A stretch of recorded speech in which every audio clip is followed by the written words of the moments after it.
Hiya there, guys. It's me, Brian Cockerill, aka the Taxman on the Taxman Show. We had to stop there because the police had been. Obviously, the idiot from Stokes has phoned up, started laughing when I mentioned his name. The police said, "Oh, we're watching it ourselves. It's really interesting." So they've just checked us out thoroughly for 20 minutes. They've been on the radio, checked Kevin, checked me out, checked my wife out. So yeah, we're not illegal because we're in a bubble, it's called. So we're just going to go ahead with it. So it just shows you how bad that man will go. Just to try and destroy me. The trolling and the evil things he's been doing for the last 6 months, it's all coming to an end, mate. And this just proves to the public out there how evil this man is. And thank you to the police officers who've been out, because we're absolutely outstanding when they're. We'd just like to thank them, Cleveland Police, for letting us go ahead. All we're trying to do is help people with mental health. Me and Kevin are friends for 32 years, just trying to give a few bits of stories, a bit of fun out there, a bit of hope for people to something to watch. And we obviously sticking to the COVID rules. Of course we are, they asked me, did I live on my own? And I do live on my own. And one of my family, or a couple of my family, my sons are getting involved in opening the pub, the Leeds Hotel soon, which is getting a little bit Irish bar theme. And that. Looking good. And even said to them, if they ever passing by, call in for a drink, welcome, they're very, very busy people, and that, and they're doing a good job, aren't they? Doing a really good job. So actually it was a bad night for you, that Stokely, At least we know you'll be able to come every week and do it now. Thank you for them. Thank you for doing that, Mr. Boyle. And the stories are going to be even better. Yes, because I was a little bit nervous because I was thinking, I'm a bit law. So I already spoke to someone about it, and I was told by a legalised somebody legal said, "No, you're not if you give us all the terminology." But the police officer checked up everything. Check Kevin, check me, check my wife. We're all legal. So thank you. It's good that we've been able. It broke the script up a little bit. Yeah, but it's good. But it's all part of the excitement. This is what it's like to be one of the Cockerills. And we're all family, all of us, So it's just water off a couple's back. A few highlights of things we're going to be talking about in the next episode, which will be a lot more exciting than this. I just want to tell you a little bit about my background and some other kids' backgrounds who might have been like mine, a bit shy, phobic. But we're obviously going to get into the crime scene and some things. There's a lot of things happened. I mean, in Winniebanks, we had a few murders with the Rico Richards, something everyone will remember, and you've got Keith McQuaid, you've got quite a lot of unsolved murders, John McPartlin dying in jail, lots of big stories to go on. And then we're going to get into the other side of it. If anyone in future on the crime thing wants to post any questions for future, Emma and Brian put a little bit of a highlight on about what we're going to talk about next week. And then afterwards, we're going to do a health nutrition one.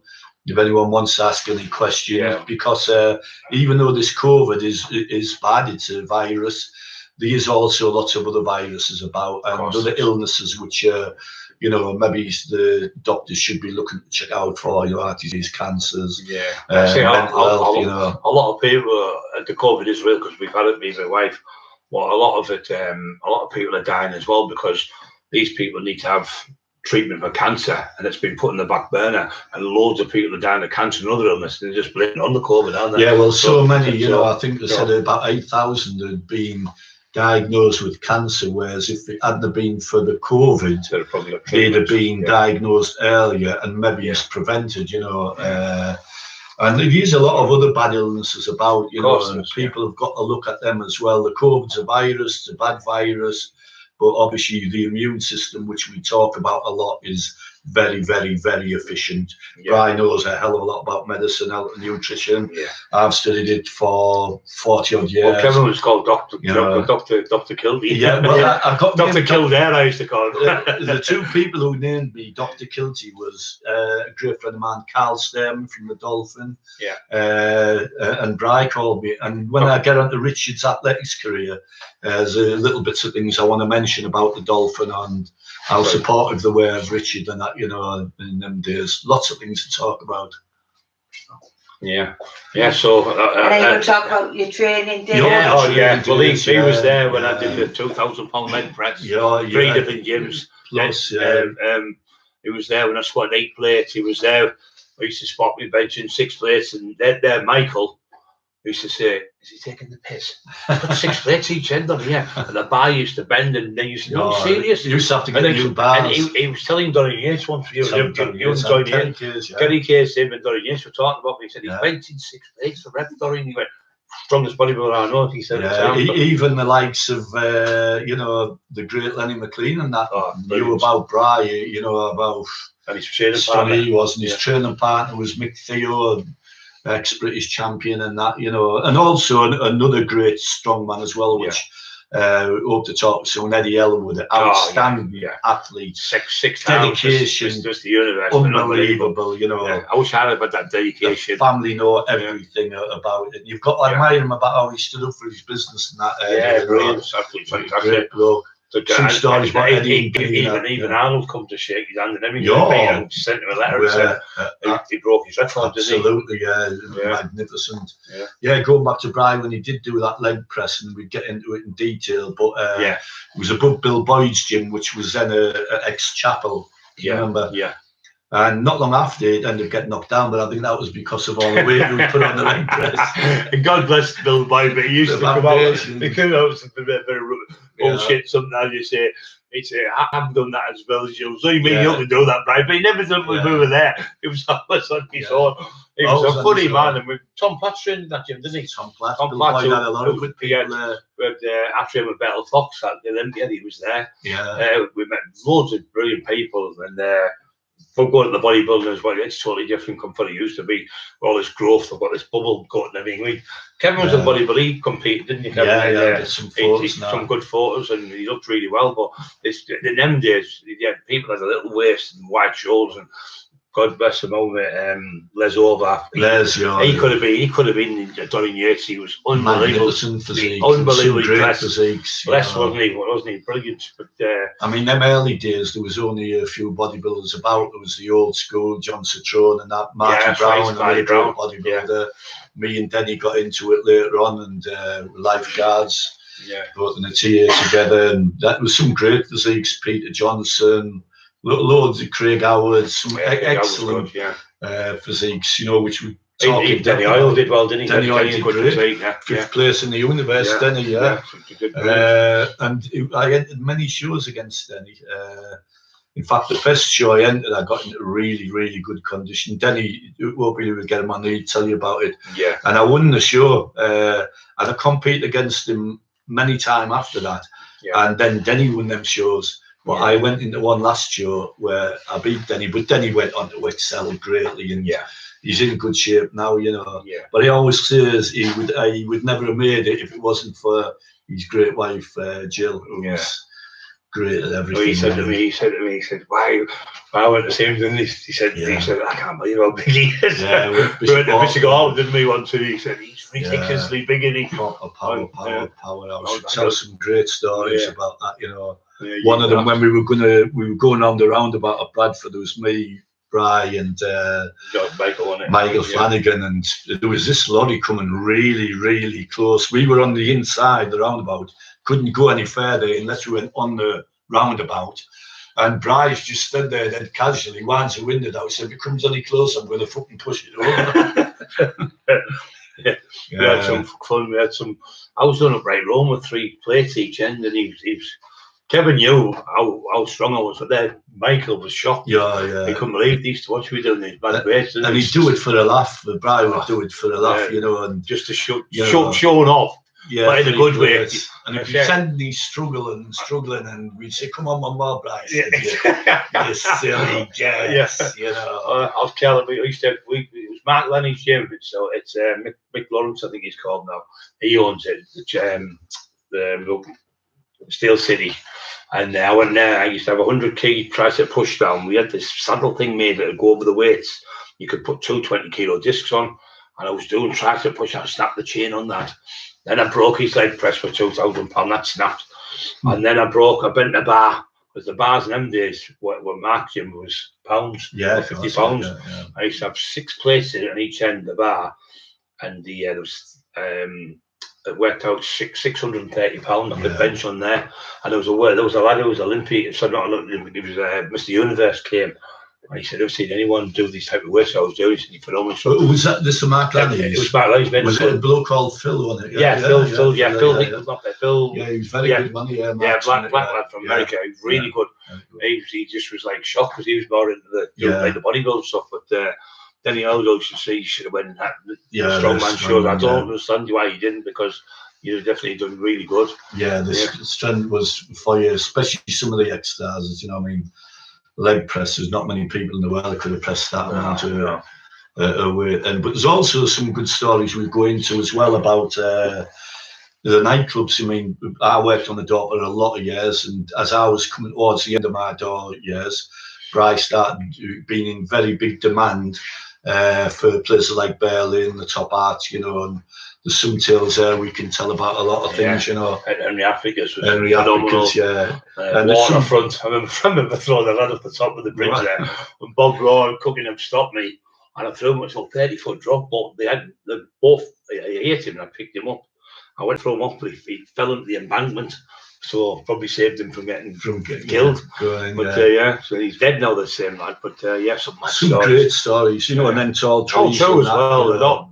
Not rubbish. We used to have the Maldon with Mark Johnson. Yeah, was a tough lad. Ali Johnson, Adish, and Kev Scott. Another good lad I will talk about. Me and Kev Scott had the pleasure of doing a bit of work with Bob Monkhouse, Michael Barrymore, which we could have worked for permanently. And I'll tell the story why I didn't at the time.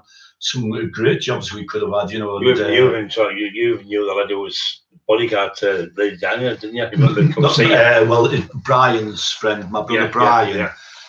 He's a good friend with a lad called Trevor Rees-Jones. I had the pleasure one time when Brian said to me, it wasn't that long after all this carry on with Princess Diana. We were down in Wales, and he said, I'm coming into a pub now, there's me, Brian, Melanie, and a lovely lady friend of mine called Pat Kitchen, great lady.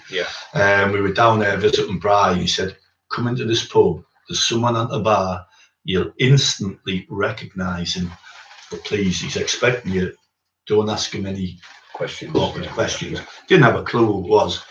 Walking through the door, 5 metres in front, there's the survivor of the crash, Trevor Rees-Jones. The one who was in with it, the tunnel. The only survivor of it. And Brian says, and lots of people say over expertise such as these, that, you know, people say she was assassinated. He said it wasn't. And what you should do is read the book, A Bodyguard Story. He read that book, didn't he? A great book, because his face was all disfigured and everything. But he's a very good friend of Brian's, you know, a very big presence of a character, you know, and give him his due.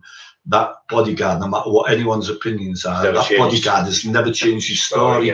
Hasn't jumped on the bandwagon, said he done this or that, the other. He stood by his word, and he's never said a word bad about Princess Diana, you know. So there's some great stories. One story where when I was working at the mall, and I won't tell you in detail now about when Shabba Ranks, remember him who sang Mr. Loverman? Yeah, I remember your Heidi. It's quite comical now, but I saved his life actually. But I'll tell you the story later on, so we see. So Heidi was in the ones with a pop song, wasn't she? Oh no, Heidi was in a pop song. That's his daughter, Heidi. Bram, you remember the jiu-jitsu that I was? With a really up and coming who was going to be a mega star. And his stage name was Pinky Lou, and he's from London, and she done a video with him which was due to go on Top of the Pops when she was only, I think, 5-year-old, something like that, 6-year-old. She was great. They called it Cash Money, the song. So and there's some great tales about Heidi. You know, one tale about Heidi was Paul Epstein. We were in the gym once, and Heidi's only, I think, 14 maybe. Lovely lad. He was the instructor when he great lad. And me and Richard were in talking to Paul. Heidi walks in. She's only 14-year-old. She wasn't with Bram. Never lifted a weight in her life ever. Never lifted a weight. And she said, "Can I have a look around the gym?" Yeah. Richard shouts to me, "Dad, Paul, get over here quick." I never lifted a weight. She's on the squat bar with 100 kilogram going down and up. So this is how you do it, it's right. She could have been like another world champ, couldn't she? Well, she could have been a great sprinter. She was good. She was 60, 100, 200 metre. And then Richard are the first siblings ever in Great Britain that have won the North East or any county in Great Britain 60, 100 and 200 metre championship in the same year. It's not been done before. But Richard's other great asset. As I say, I'm going to talk about Richard in depth. Some really good stories, some sad stories. Talking about his spikes, you can give that a little story. Oh, yeah, well, Richard might not even have known it at the time, but we were at the Astronaut at the time and started putting the rent up, and Bride come up as he knew Richard was running and all that. Now, I mentioned when I get a few bob, I'm going to get Richard a new pair of spikes. And anyway, Brian, there's some money, he said, there's some money for that, get Richard the spikes. And the spikes, actually, we bring them on the next show, he's still got them there, you know, size 4, little 4 suede night spikes to wear.